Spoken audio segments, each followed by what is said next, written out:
We need to have a very serious, very direct conversation about what happened in Los Angeles today, because the Indiana Fever just lost to the LA Sparks by 14 points. And the explanation for that outcome points directly at a coaching decision that is going to generate significant and sustained conversation from anyone who watched this game with honest eyes.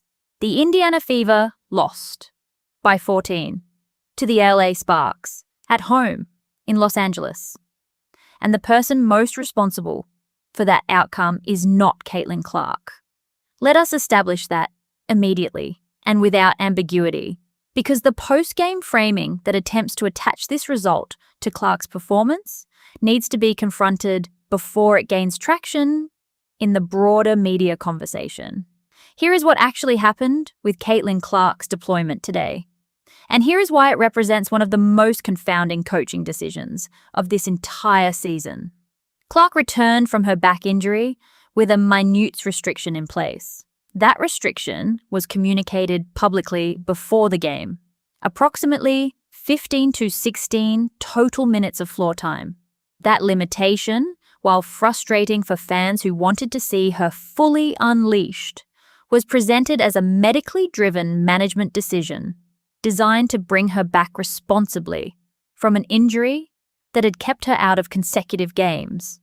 What was not communicated, what was not anticipated, and what constitutes the genuinely indefensible dimension of today's coaching decisions is how those 15 to 16 minutes were actually distributed across 40 minutes of competitive basketball. Clark's longest single stint on the floor was 3 minutes and 10 seconds. 3 minutes and 10 seconds. That was the maximum continuous period she was allowed to play before being removed, rested on a stationary bicycle at the sideline, and then reinserted into the game for another brief burst of similar or shorter duration. Read that again and let it sit in its full analytical weight. This is Caitlin Clark, a rhythm player. A player whose offensive effectiveness is entirely dependent on sustained engagement with the flow of the game, on reading defensive rotations as they develop across possessions, on building the kind of competitive momentum that requires extended floor time to establish and maintain. Rhythm players cannot build rhythm in 2-minute segments separated by extended breaks on exercise equipment. That is not a controversial analytical position. That is a fundamental principle of how basketball works and how players of Clark's style generate their best performance. She finished the game with 9 points and 3 assists.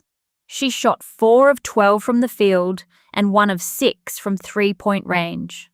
She was a -16 on the floor overall and committed 4 turnovers, 2 of which, by honest assessment, were attributable to her own decision-making, and 2 of which reflected circumstances and miscommunications that were not purely her fault. The shooting numbers, the turnover numbers, and the plus-minus number are all completely predictable outputs of the deployment structure that was imposed on her today. A player inserted into a game for rotating 3-minute windows, never able to settle into the game's rhythm, never able to establish the defensive attention and spacing that her sustained presence creates, is going to struggle to produce at her normal level. That is not a reflection of Clark's talent or her readiness to play. That is a direct reflection of a game management approach that made it structurally impossible for her to perform effectively. And here is the dimension of the deployment that is most difficult to explain on any rational grounds. Clark is not scheduled to play in the next game. That information was publicly available before today's contest.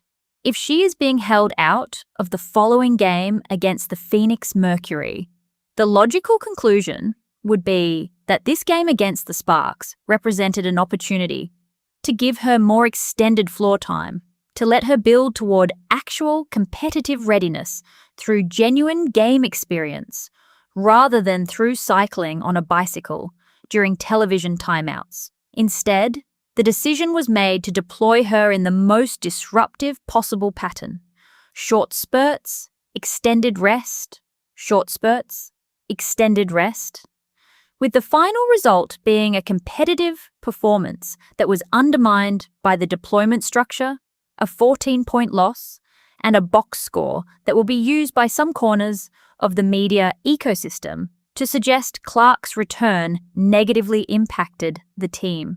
That framing is not only inaccurate, it is the inverse of the truth. Now let us look at the rest of what happened on the court today, because the full picture of this game reveals organizational problems that extend considerably beyond Clark's minutes management. Aaliyah Boston did not play.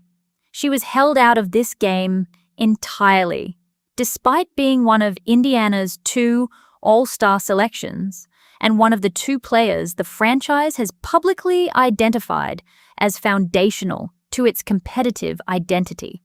A team that chose to bring back its injured superstar in a managed role and simultaneously held out its second most impactful player is a team that walked into this game operating below any reasonable version of its competitive ceiling against the Sparks in Los Angeles, a game they lost by 14. Kelsey Mitchell finished with 29 points on 9 of 18 shooting and 5 of 9 from three-point range. She was significantly better in the second half than the first. Her individual production was real and should be acknowledged without reservation. But 29 points from the team's second-best player cannot compensate for the structural deficiencies created by the deployment decisions made around the rest of the roster. Lexi Hall contributed 14 points on 6 of 13 shooting and played a solid game that deserves recognition. Beyond those 2, the offensive contributions from the rest of the Indiana roster were inadequate for the level of competition they were facing. Monique Billings recorded 12 rebounds, which represents genuine interior presence, but her overall offensive performance was poor. Maisha Hines-Allen played 12 minutes and posted zeros across the statistical categories. Raven Johnson was 1 of 9 from the field and 0 for 3 from three-point range. Ty Harris contributed minimally. Dantas had points in what effectively amounted to garbage time minutes and should not be cited as evidence of genuine competitive contribution. The defensive performance was the complete story of this loss. The LA Sparks put up numbers that Indiana's defense should not be allowing from any opponent at any stage of this season. Chini Ogwumike and players around her were able to generate points, assists, and rebounds at levels that exposed Indiana's defensive vulnerabilities in comprehensive fashion. Ariel Atkins contributed 12 points.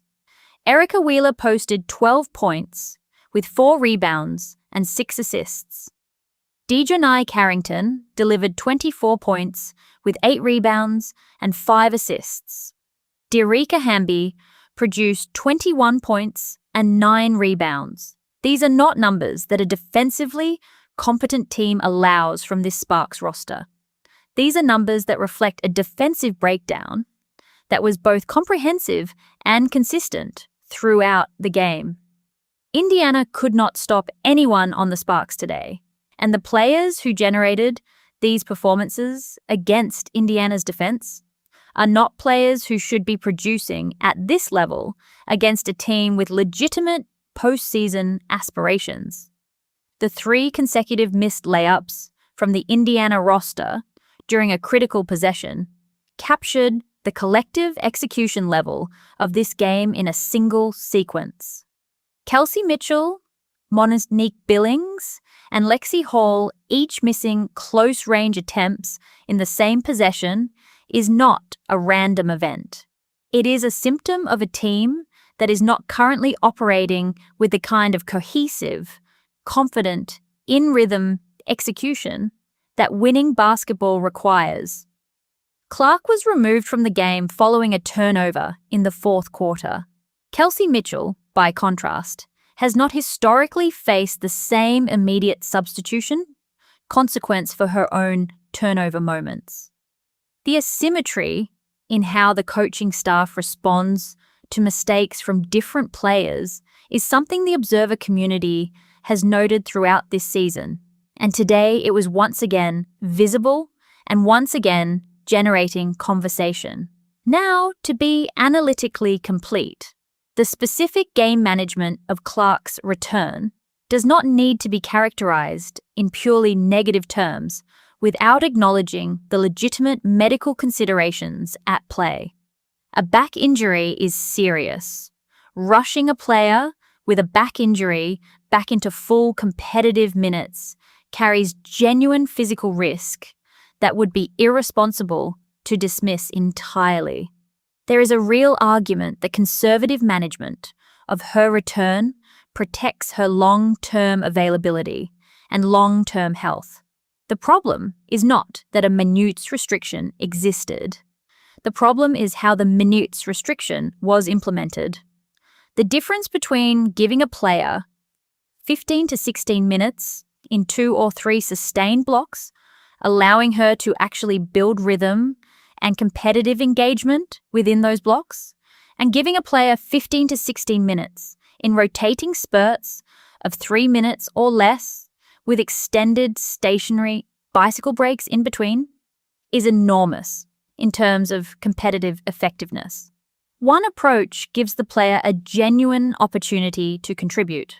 The other approach is structurally designed to prevent competitive contribution while technically satisfying the restriction.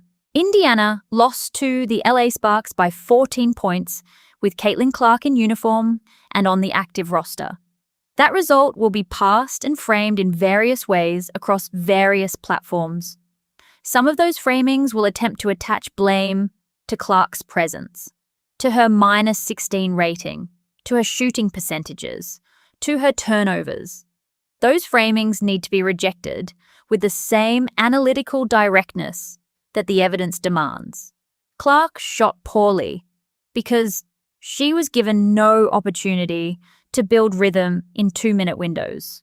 She had turnovers because she was being reinserted into a game flow she had never been allowed to fully engage with. She was a negative in the plus-minus because Indiana lost the game comprehensively, and a player who plays 15 minutes in fragmented spurts is going to absorb some of that team-wide negative differential.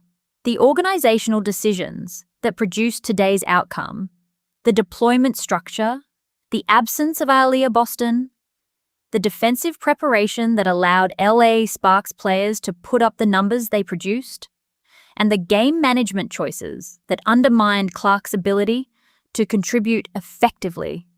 All of these rest with the coaching staff and the organizational leadership of the Indiana Fever.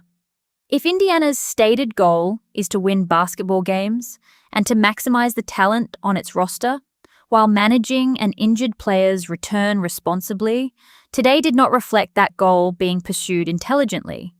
If the goal is something other than that, the observable decisions made today point toward a conclusion that is increasingly difficult to resist.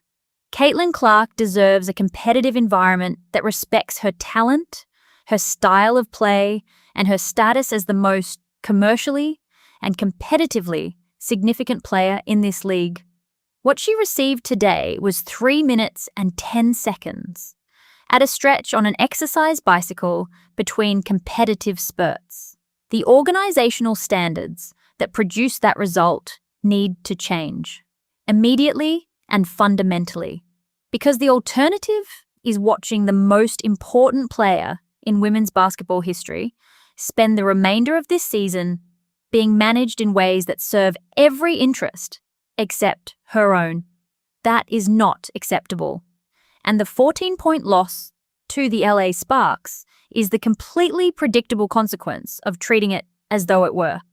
Fans, analysts, and even some insiders race to crown the next face of the league before the first month is over, then act shocked when regression or tougher competition arrives. Reece's larger-than-life personality is magnetic, and the WNBA desperately needs that spark, but pairing it with unearned declarations turns charisma into comedy. Fudd's shooting stroke is smooth and promising, yet inflating her 6 threes into something Clark never achieved ignores the very player whose arrival supposedly grew the league enough to fund better travel and bigger stages. In the end, the season will keep delivering its own punchlines. Some hot starts will cool off under the weight of reality. Some shooting streaks will cool when defenses stop respecting the hype and start respecting film. Reece will keep battling for boards with that signature fire. Fudd will keep letting it fly from deep, and Clark will keep serving as the unintended measuring stick that refuses to shrink.